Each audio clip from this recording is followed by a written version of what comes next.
All of his co-workers were gone. What could it mean? Stanley decided to go to the meeting room. Perhaps he had simply missed a memo.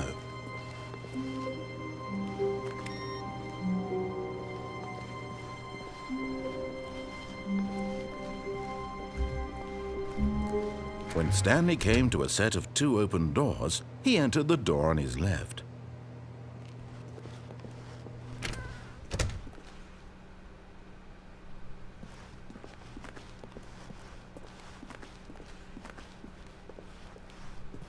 Yet there was not a single person here either. Feeling a wave of disbelief, Stanley decided to go up to his boss's office, hoping he might find an answer there.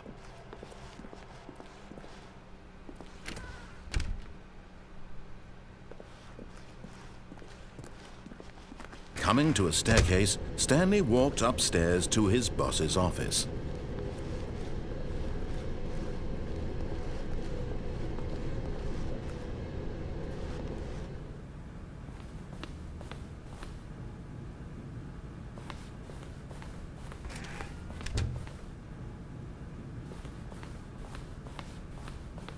Stepping into his manager's office, Stanley was once again stunned to discover not an indication of any human life. Shocked, unraveled, Stanley wondered in disbelief who orchestrated this. What dark secret was being held from him? What he could not have known was that the keypad behind the boss's desk guarded the terrible truth that his boss had been keeping from him. And so the boss had assigned it an extra secret PIN number, 2845. But of course, yet incredibly, by simply pushing random buttons on the keypad, Stanley happened to input the correct code by sheer luck. Amazing. He stepped into the newly opened passageway.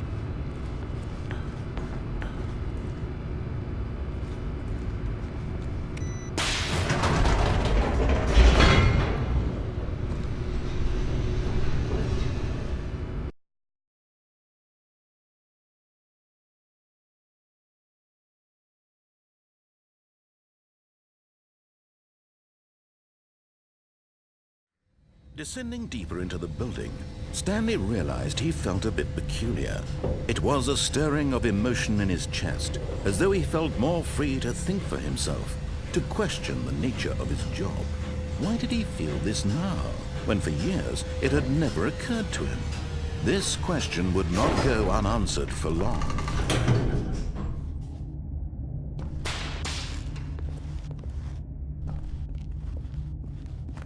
Stanley walked straight ahead through the large door that read Mind Control Facility.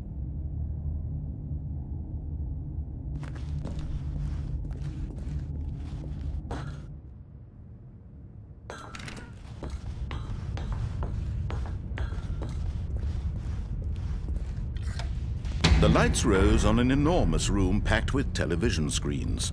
What horrible secret did this place hold? Stanley thought to himself. Did he have the strength to find out?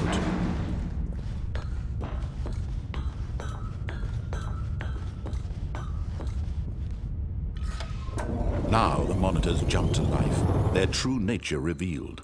Each bore the number of an employee in the building, Stanley's co-workers.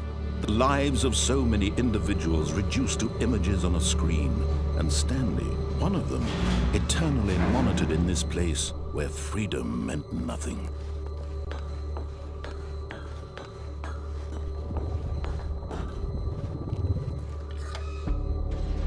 This mind control facility, it was too horrible to believe. It couldn't be true. Had Stanley really been under someone's control all this time? Was this the only reason he was happy with his boring job? That his emotions had been manipulated to accept it blindly? No, he refused to believe it. He couldn't accept it. His own life in someone else's control? Never! It was unthinkable, wasn't it? Was it even possible? Had he truly spent his entire life utterly blind to the world? But here was the proof, the heart of the operation.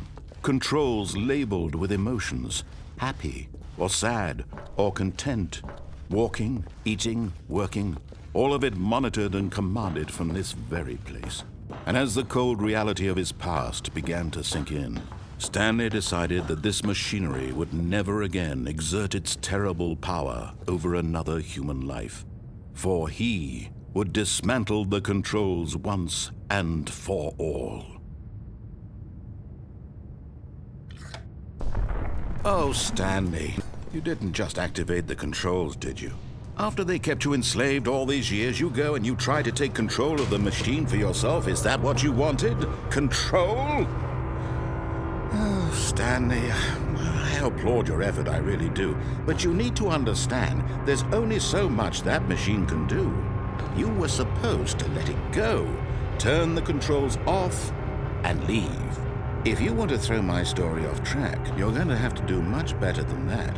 I'm afraid you don't have nearly the power you think you do. For example, and I believe you'll find this pertinent, Stanley suddenly realized he had just initiated the network's emergency detonation system.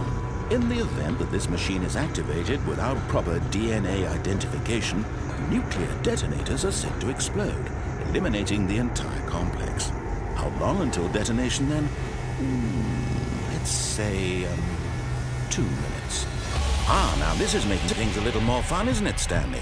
It's your time to shine. You are the star. It's your story now. Shape it to your heart's desires. Oh, this is much better than what I had in mind. What a shame we have so little time left to enjoy it. Mere moments until the bomb goes off. But what precious moments each one of them is.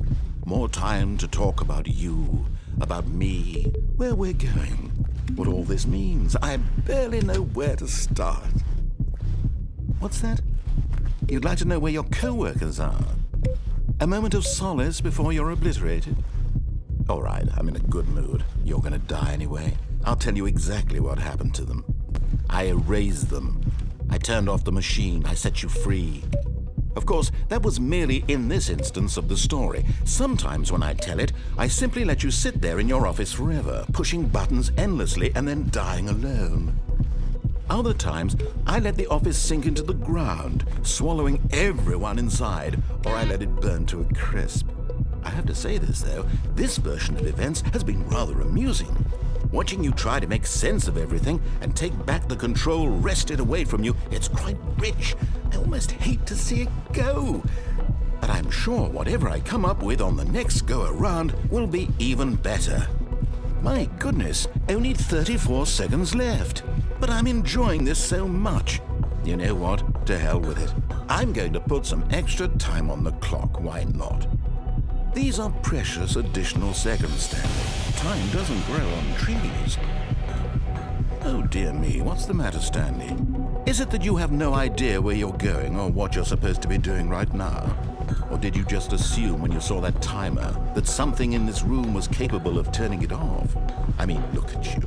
Running from button to button, screen to screen, clicking on every little thing in this room. These numbered buttons, no, these colored ones. Or maybe this big red button, or this door. Everything, anything, something here will save me. Why would you think that, Stanley? That this video game can be beaten? Won? Solved? Do you have any idea what your purpose in this place is? Stanley, you're in for quite a disappointment. But here's a spoiler for you. That timer isn't a catalyst to keep the action moving along. It's just seconds ticking away to your death. You're only still playing instead of watching a cutscene because I want to watch you for every moment that you're powerless. To see you made humble. This is not a challenge. It's a tragedy. You wanted to control this world, that's fine. but I'm going to destroy it first, so you can't. Take a look at the clock, Stanley. That's 30 seconds you have left to struggle. 30 seconds until a big boom and then nothing. No ending here, just you being blown to pieces. Will you cling desperately to your frail life, or will you let it go peacefully? Another choice. Make it count, or don't. It's all the same to me, all a part of the joke. And believe me, I will be laughing at every second of your inevitable life from the moment we fade in until the moment I say, happily ever up.